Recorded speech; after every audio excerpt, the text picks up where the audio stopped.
Hello and welcome to Student Affairs Live. I'm your host, Tony Duty, and I'm pleased to be joining you from my professional home at University of Delaware. We broadcast on the HigherEdLive network, and you can tune in to Student Affairs Live Wednesdays at 1 o'clock Eastern Time. In a moment, I'll introduce you to our guests, but we can't do that without first giving a shout out to the sponsors that make Student Affairs Live possible. We're produced by M. Stoner, a digital-first agency committed to tailored solutions that drive real results. Today's live broadcast is powered by Platform Q Education's Conduit online engagement platform. Learn how to integrate continuous online engagement into your marketing and enrollment plans using Conduit and visit platformqedu.com. All of our episodes are recorded, they're free and easy to access in the video archives at HigherEdLive.com, or take HigherEdLive with you or on the go by subscribing to the podcast. Now, it is my pleasure to introduce a guest, a former colleague and a great friend from Rutgers University, Dr. Carla Yanni. Carla, can you start us off by describing your current role and also share with us your best and worst memory from your undergraduate days when you lived in a residence hall? And I guess I'm assuming that you actually lived in a residence hall. Yeah, that's interesting.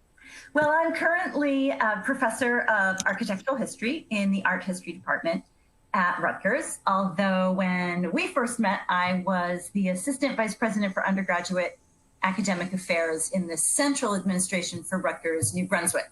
So I do have a little bit of experience with that level of administration, and that's where I first got the idea for the book. Now, when I was in college, I went to Wesleyan University in Connecticut, and I did not live in a traditional dormitory. There were these townhouses that had been built for the faculty, but the faculty didn't want to live there, and they turned them into student housing. And they were very luxurious by student standards. They had fireplaces and dishwashers, and my bedroom had an ensuite bathroom. So it was very luxurious in terms of the physical space, but in terms of creating a social network, it was a disaster because my roommate was an exchange student from Smith who went back to Smith at the end of the year, and the other three housemates were seniors and they graduated. So I had to, so it's actually a good example in a way of how the architecture might not be glamorous, but if it's good for making friends and making those lifelong connections, the traditional dormitory with the double loaded corridor might have been better in that particular instance. Wow. And do you have a best memory from? Well, in a way, that's the best memory too, because I loved Wesleyan and I ended up being the head resident for that group of townhouses, and so that was where I did my res life training, and I was so happy to be at Wesleyan that I didn't really mind that much, and I did manage to make friends. It's a small college, so excellent. So I actually have somewhere on my bookshelf behind my step and repeat here one of your former books on insane asylums. Yes. And you brought up in this current book some comparisons to insane asylums and orphanages, which was fascinating. Can you share some examples on why and how they might have influenced dormitory design? Yes. When I was writing my book on the architecture of 19th century psychiatric hospitals in the United States, there were some similarities between psychiatric hospitals and dormitories. Any building that's designed to house a lot of people under one roof will have to contend with issues of ventilation, surveillance, fireproofing, kind of social control, which, separating men from women and so forth, dining halls. So there really are a lot of similarities. And then it turned out that some of the same architects in the 19th century, some of them who built dormitories also built psychiatric hospitals. And then there was a particular issue that arose in the history of psychiatric hospitals, which was whether you should have a very large building, a congregate building, or you should divide people into smaller cottages. And that same exact issue also occurred in the history of dormitory design. Great. So you actually take us through this evolution from early dormitory design. Let me actually start there for viewers who really have a strong opinion about using the word dormitory around versus residence hall. Do you make a distinction between the two? Well, originally, when I started writing the book, I thought I would use dormitory during the historical time periods when that was the dominant term. And then that I would sort of shift over to residence hall when that became the dominant term. But it was just too difficult to do that because there were so many decades of overlap. And in my experience, although residence life professionals, whom I admire enormously, believe me, I did before, but now, especially after writing this book, although they feel very strongly about saying residence hall and not saying dormitory, my impression is in the wider public, the word dormitory doesn't have the negative connotations that it has among res life professionals. So then when you're writing a book of this length, you really need to vary your diction. And so I just ended up using the two terms interchangeably. Gotcha. Good. All right. So can you take us through that evolution and explain some of the historical design phases? You could probably spend a 4-hour seminar on this, but as succinctly as you can, taking us from a staircase plan to a double-loaded corridor to the skyscraper, to the quadrangle and the hilltop village concept, which I had actually never heard of until you wrote about it in the book. Yeah, the book begins in the middle of the 1600s when Harvard built a freestanding, purpose-built structure that was called the Indian College.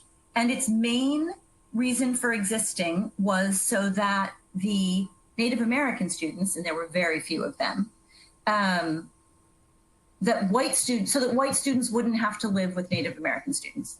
So even at the very beginning, dormitories tell us a story about exclusion and inclusion. I look in the beginning of my research at dormitories for men, and a lot of them in the United States were modeled on Oxford and Cambridge. So they are quadrangles and have a staircase plan, meaning that from the inside, you're still out of doors, but inside the corridor of the quadrangle, you go in a door and there's a staircase there, and the rooms open off of the staircase. And that means that that social groupings form up and down the staircase or up and down the entryway.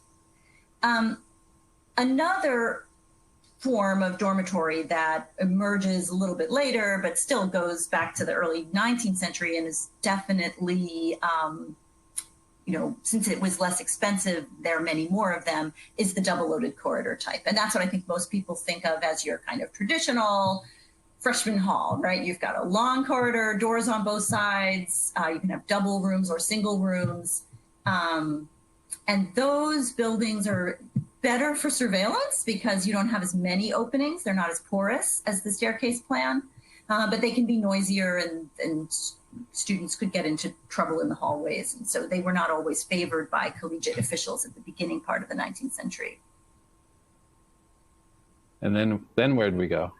So I look at the difference between dormitories for men and women, and this is an overgeneralization, but women were hardly ever housed in staircase plan buildings because they were too porous. You couldn't tell who was getting in, you couldn't tell who was getting out. A building with one entryway and double-loaded corridors, you can have a bell desk or a matron's office or something right by the front door. So that would be more typical for women's dormitories. Then I look at the upsurge in building skyscraper dormitories after World War II. So of course, I think everyone listening to this knows there was this enormous, almost doubling of the undergraduate student population because of the GI Bill. It took colleges a while to catch up and build permanent housing. And on many college campuses, they built skyscrapers, not just on urban campuses that were pressed for space or short on real estate, but also in places like Michigan and Ohio, where there's one illustration in the book that shows the river dorms at the Ohio State University against, a foreground of farm fields. So there were lots of reasons why people thought that was an economic use of space. And then the village plan, or the Italian hilltop town, was specifically a kind of romantic reaction to the skyscraper because it was informal and it was casual. You could have crooked streets, you could have irregularly sized buildings.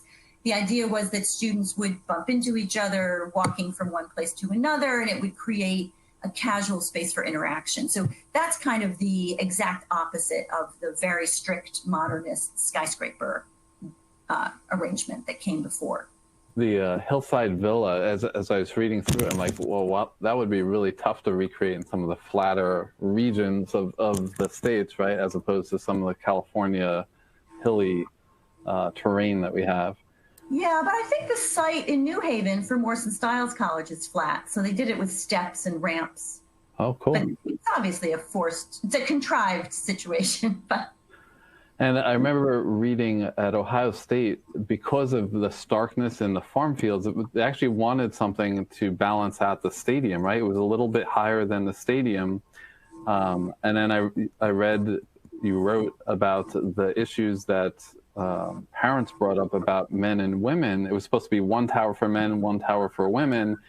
That's not how the enrollment turned out. So you have this great photo. They had the elevator design so that it was just for women or just for the men. And I'm thinking, how did they actually monitor that? Exactly. You can think of a million reasons to get around, ways of getting around that. Yeah. Yeah. Oh, that was fascinating. Right. So originally they wanted to build three towers, 2 for men and 1 for women. And that would have reflected the numbers of male and female students. But then they ran out of money, so they only built 2 towers. And then rather than leaving the female tower empty, they decided they would have men in the lower 2/3 of both towers and women in the upper 1/3 of both towers, and they would have specially designed elevators to keep them apart. Fascinating. Well, in today's society, we'd probably have some kind of, I don't know how you do that. So what were some of the advantages and disadvantages that people brought up about these skyscrapers? Well, the advantage was that if you, let's say you believe that air conditioning is a great new invention, you're not the least bit concerned about running out of fossil fuel, and you can condition the air so that part of it, you don't worry about having openable windows or whatever, because, you can just have air conditioning. If you build tall, then you leave all that surrounding space for things like parks and playing fields. And there was a particular need at OSU for playing fields on that side of campus. And the skyscraper carried with it connotations of novelty and looking toward the future and being modern. It would have seemed wasteful for a state-funded university like Rutgers or OSU to build an elaborate Gothic revival building with gargoyles on it in 1955, right? I mean, that would have just seemed like a colossal waste of money. They had to be aware of the taxpayers, their responsibility to the taxpayer. And everywhere else in the 50s and 60s, people were building skyscrapers, whether it was for corporate headquarters or low-income housing or high-income housing. So it's not as strange as it seems. I remember you talking about the height safety issues, particularly in your story at Rutgers, and the balconies, right? Very high balconies. And was it the president someone at the time had some real serious concerns about students, particularly inebriated students, and their relationship to those balconies. Yeah, that was the lyrically named Cornelius Bucock, who was the dean of men at Rutgers in the 50s. And the architects wanted the river dorms to have a balcony on each individual room. And Cornelius Bucock thought that was an absolutely terrible idea. But he said, look, I understand the architects don't want these dormitories to look like low-income housing. One way to prevent that is to have balconies, because low-income housing often did not have balconies. But he said, look, you really can't have a balcony on every room. Students are going to drink, they're going to hang their clothes out there, there's going to be food out there. You lose all of the space because you can't, if you have sliding doors or whatever, you can't put things in front of the sliding doors. And he was clearly terrified of students falling off the balconies or jumping off the balconies. And so a compromise was that the balconies are only on the lounges. And so there's one per floor, rather than one on each room. But it was very interesting to me in my archival research. People often compare the river dorms to low-income housing, but I was very pleased to find an actual archival contemporary reference to low-income housing and to distinguishing the residence hall from low-income housing. Interesting. So you also wrote about different shapes like the quadrangle and how they turn their backs on the small cities. And as I think of them, I don't like being inside them because often the shadows, right, make it some really dark spaces. You kind of got to move around to find some sunshine. But they did make a resurgence. What's that? I suppose if you were on the equator, it would be okay. In midday. You wrote about that there was this resurgence back to this quadrangle design, I kind of guess in response to in contrast to the skyscraper.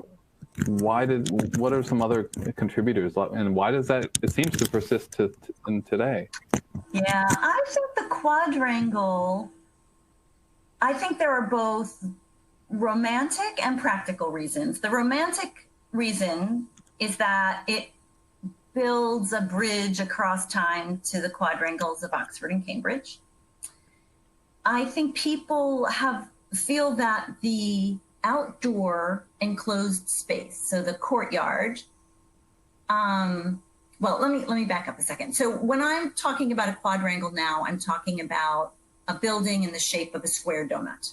So square, 4 sides, and an open space in the middle. Because, of course, you can also, in college architecture, talk about a quadrangle, talk about the quad, meaning a big lawn surrounded by buildings, which is also accurate. But in this particular case, we're talking about the square donut form, which came from Oxford and Cambridge. So there's that very strong connection. And then I think people like that outdoor room, so that if you come into the building, the only people who use that outdoor courtyard are the people who live in the building. So it creates a smaller community within the larger university. But your criticisms are apt, and those criticisms have been around for a long time. And in fact, the quadrangle buildings I look at in some detail at the University of Wisconsin-Madison, which were built in the late 1920s, were considered a model dormitory by many people. But they are right next to a beautiful lake, and they don't have views of the lake because the fourth side of the quadrangle is closed off. I mean, had they built U's, they could have solved that problem, but they didn't. They built the actual closed off square donut. I bet the marketing brochures have the view of the lake. Right, because there's that one side, right? One set of dorms on the outside of the one side. So, yeah. Oh, that's funny. Hey, well, architecture is very slow to change. I mean, I think that's part of it too. People really hang on to these forms. I want to see more villas. I really like that idea. So you spent considerable time talking about fraternities and sororities and the houses because they were part of the evolution and history. Can you talk about the differences between dormitories, fraternity sorority houses, and even boarding houses and the differences at the time? Yeah, I think the boarding house is probably a good place to start. So for many universities, Rutgers is a good example, the students lived in boarding houses in the town of New Brunswick. So Rutgers didn't build a dormitory until the end of the 19th century, even though it had been offering classes off and on from the middle of the previous century. And they didn't have to build a dormitory because the town had plenty of boarding houses. And Rutgers was modeled on the university in Utrecht in the Netherlands, which didn't have boarding houses. I mean, many universities, the ancient universities of Europe, Utrecht, Uppsala, Tübingen, they often did not house their students. So Oxford and Cambridge are the exception, not the rule. And we tend to think of Oxford and Cambridge as the obvious forebears for American higher education, and in many ways they are, but I don't think that the people at Rutgers felt they needed to be a residential college. So it took them a long time to build a dorm, and for all that time in between, students either lived in boarding houses or lived in fraternities. And the fraternity offered a lot of amenities that boarding houses didn't. It was like a family. The people, you had an esprit de corps among the members, parties, the ability to get all the best jobs on campus, whether back in the 19th century, it could be editing the paper or being the lead singer in the glee club or whatever, and being on the sports teams. All that social life of the campus was really tied up with the fraternities. Cornell, when Cornell was started, the president of Cornell thought, oh, we don't need to build dormitories because the fraternities are going to take care of the housing problem for us. So at this point, I'm talking about the period after the Civil War. So then you get an uncomfortable class distinction where the poor students live in dormitories. Let's stick with men. Poor men are living in dormitories. Boarding houses, excuse me. And the wealthy men are living in fraternities. The student life professionals in the beginning of the 20th century observed a big problem with that, and some of the deans of men said, look, on every college campus that has fraternities, they dominate the social life. So when places like Madison tried to counteract the social power of the fraternity by building dormitories that would have small houses, that would have that esprit de corps, that would have lounges and fireplaces and places where the boys could hang out together. They even presented them as a great social leveler. So the dormitories I'm thinking of in particular, there's an illustration of two men sitting in front of a crackling fire, and the caption says, the son of the banker and the farmer's boy will, discuss the day's news in front of a crackling fire. So the idea was, if you put people together randomly in a dormitory, that would be a democratic alternative to the fraternity. This is in the 1920s. I remember that photo and trying to distinguish which person was which. I think that might be the point, right? Yeah. You can't tell. So you focused in on men, but there you talk at length about early women's dormitories. So how did coeducation require administrators to rethink the spatial configurations of their campus? Yeah, well, I think many of your listeners may know this from the scholarship of Robert Schwartz and Jana Nadiffer and some other very good historians who look at this topic, but deans of women actually preceded deans of men, and both categories preceded deans of students. So the profession of the dean of women was invented at co-ed institutions because there was a widely held perception that they needed to have a collegiate official who would take care of the students, the female students' mind and body. So some of the early deans of women were physicians. One of them had her office in the gymnasium, in the women's gymnasium. So there was this idea, because people had said women shouldn't go to college because then they'll become barren and there will be all kinds of devastating consequences. So deans of women, they help the women students choose their classes, and they help them possibly choose careers, although the career choices were limited. They got them involved in projects on campus, and later deans of men took on some of those same roles. But the early deans of women, so I'm thinking, 1880s, 1890s, they were very concerned about the housing of women, especially young girls scattered around the city in boarding houses. Some of the boarding houses were owned by lovely people, but others of them were just in it for profit. A lot of the early women's deans did inspections of every boarding house, and there could be hundreds of them. And they would inspect the boarding houses for things like, is there a first floor parlor? Are the bedsteads made of iron?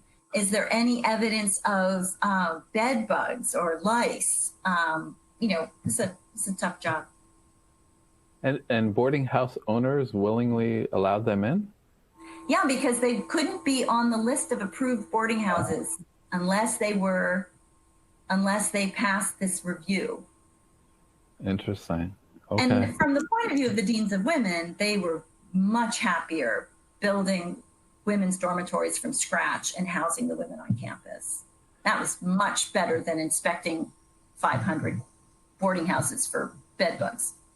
So I love that you put the actual plans and looking at some of them side by side from the early women's dorms versus the men's dorms seems largely unfair. Way more room for socializing. It seemed way nicer. And you wrote they were intentionally engineered to be essentially the social heart of the university. Like, what was the thinking behind that? Well, because the student center didn't exist yet. So before the student center, you couldn't really have women go into the men's dormitory because that didn't accord with rules of social decorum.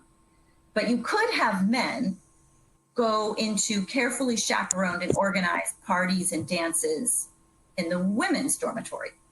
So women's dormitories often had music rooms and large parlors, places that were designed specifically for hosting parties. And the other reason, and even the deans of women who were in their own way, early feminists and in favor of women's empowerment, described that the role of the female student as one of learning to be hospitable. So that having social graces and being hospitable was part of what they were supposed to learn in college. And so that was another reason why these public spaces ended up in the women's dormitory. So it was a laboratory, in a sense. Yeah. Oh, they say that, actually. I can find quotes from the 1920s and 30s of student deans saying it's a laboratory for breeding. Social grace, yeah. Social graces. And also, but I mean, if you flip that around, they're trying to protect the women's marriageability. They're trying to protect their reputations. And that's one way to do that. And I love that you touched on so many student affairs issues, and you touched briefly on this, but there were differences in status and hierarchy between deans of women and deans of men early on. Can you share what you learned? Yes, although in some ways it's still speculative because these are the kinds of things the archives don't readily give up. But my impression is that because the dean of women was the most powerful single collegiate administrator for women. And again, this is at the end of the 19th century. And she controlled academics, the gymnasium, housing, what we would call career services, counseling. She kind of had her own fiefdom within the university. And it seems to me that she was very highly regarded. But the dean of men was way far down the hierarchy with lots of people above him, other men in the college hierarchy. And so in the early papers of the founding of the Deans of Men, the Organization for Deans of Men, they complain that people don't respect us. They think all we do is break up drunken brawls.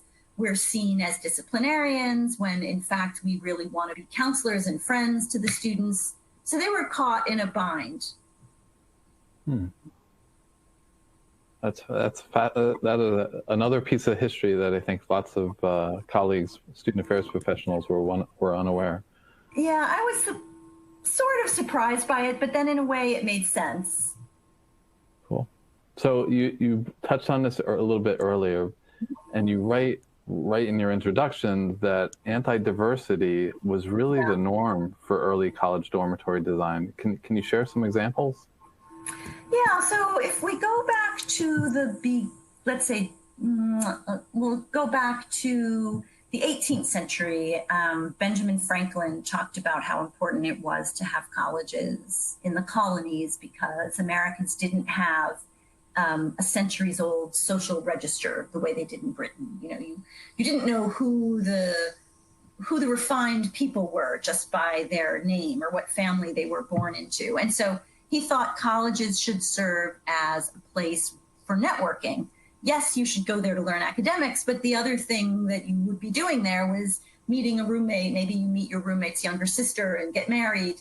That kind of networking was essential to the earliest colonial colleges in the US.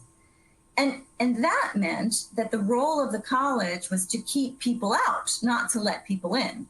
So American colleges tend to be, in the early days, single religious denominations, often one ethnicity. So it was very difficult for Jews or Catholics to attend some of the early American colleges. And so while we think of living in a dormitory today as an opportunity to meet people from all different walks of life, that wasn't the initial intent. And I was pleasantly surprised. It was kind of a unexpected nugget. You brought up social media and technology in its contribution or potential contribution to modern day segregation. Can you share some examples in that regard as it relates to residence life? Yeah, well, the book contains an epilogue. I mean, the book ends in 1968, which was 50 years ago. So there's a whole other book to be written there. And because 1968, everything about the relationship between the college and the student changed so drastically with the collapse of in loco parentis and students wanting to be seen as adults who wanted to control their lives and really create a kind of rift between the administration and the students. But then I did want to bring a lot of these conversations up to the present. So the book includes an epilogue, and in the epilogue, I asked a question about the future of residence halls in the age of distance learning. So I relied on some research by my former colleague, Greg Blimling, who's done a lot of work on this subject. Although it may seem at first blush like with the rise of distance learning, you don't need residence halls. In some ways, I actually think it's the opposite. I think you don't need classrooms. I mean, a large percentage of the students at Rutgers who take online classes are right here on campus. They take online classes because they can't fit things in their schedule. They want to be able to do the work at 3 a.m. They don't have any ill intent. They are so busy that a class that fills a general education requirement but doesn't have an exact meeting time is a boon to them. And there's a lot of research that shows that a lot of people taking distance, doing online classes are actually nearby. And I don't think that distance learning will replace the face-to-face learning. And then even more than that, I think that the social interaction part of college, the part that student affairs professionals are nominally in charge of, that becomes all the more important because the students are going to college for the residence halls, for the fraternities, for the clubs, for the sports. We have to get you out to one of the Student Affairs National Association presentations. It's rare to hear a faculty member say, we might not need more classrooms, we might need more residence halls and student centers. Well, when I present this material to a room full of historians or academics, I say what talking about why students go to college, I say, you don't want to hear this, but the short version is, it's not about us. Wow. So, I also talk about asking my students at Rutgers, why did you come to Rutgers? And one of them, really, really smart young man, said, well, I wanted to be a business major and, pretty much, finance majors, they're pretty much all the same everywhere. So I chose Rutgers for the football team. And, I really love the new honors college. So except for, there's also a lot of research. At the very, very top tier, right? The students going to Harvard, Stanford, University of Chicago, and MIT, they're not looking at the dormitories, residence halls, excuse me. But as you move down the ranking of selective colleges, the students want comfort. They want an assurance, yes, that they'll graduate, but also that they'll have a good time. That's where this question of amenities like the lazy river comes into play. Yeah. Yeah, they make they help distinguish the university, right? If everything else is equal, what's the add-on, the value added? Yes, exactly. The piece about segregation that I thought was interesting that you wrote about is that, you know, students connect on Facebook. They have the ability through some of the online applications like RoomSurf or Lifetopia to kind of match. It's like a dating match, right, of their roommates, and that could potentially. I like the tension between it. You're finding someone who you're comfortable with so that you are contributing to your success right within your microcosm, but you also have exposure within a larger residence hall structure to other beliefs, other cultures. I thought that there was a fascinating tension between technology and diversity. Right, right. I mean, if you intentionally choose someone who is going to be participating in sorority rush, then that's a narrower band of college students than if you're just on a hallway where there's lots of different people and you might find the other person who wants to join a sorority, right? It's narrowing. But I mean, I guess you're still in a dormitory full of other people, but in my research and talking to people, I think the roommate experience, if you have a double, that roommate experience is one of the transformational parts of college, even if you hate your roommate. Yeah, learning to live with someone else. Yeah, exactly. It's a lifetime skill, right? Right. Maybe. If it sticks. Yeah. So I want to encourage everyone. I again, the book is behind me, hidden here. What I couldn't do or didn't do well through this podcast is show the great photography and images and archival documents that you have. It's really a fun book to read. So I would really encourage folks to go grab it. It's available on Amazon. It's available through your publisher. What's your publisher? University of Minnesota Press. Okay. And like I said, I'm hoping maybe we get together and do a presentation at one of the conferences. I'd love to. In the next season. I'm going to the ACUHO International Conference in Toronto in this year? End of June. Yeah. That's fantastic. Oh, and I'm signing books. So if any of your listeners are out there, come by and say hi. Oh my gosh. All right. I'm going to mail you my book so you can sign it. Or no, you can just come and visit. I'll come down. I'll visit. And I think this would make a few folks emailed me or tweeted about the fact that this would make a great professional development opportunity at their universities. And it sounds like you might be, you'd be willing to travel. So if folks are interested, you can contact Carla at Rutgers at our email address and bring her to your campus. I think it'd be a fascinating conversation and dialogue. So, Carla, thank you for taking the time and sharing some of your nuggets of wisdom here today. Thanks as always you're welcome. Thanks as always to our program sponsors. You can receive reminders about this and other great shows by subscribing to the HigherEdLive newsletter. You can also browse the archives at higheredlive.com or subscribe to our iTunes podcast. I'm Tony Duty. Thanks for watching, everyone. I hope you make it a great week, and I look forward to seeing you soon.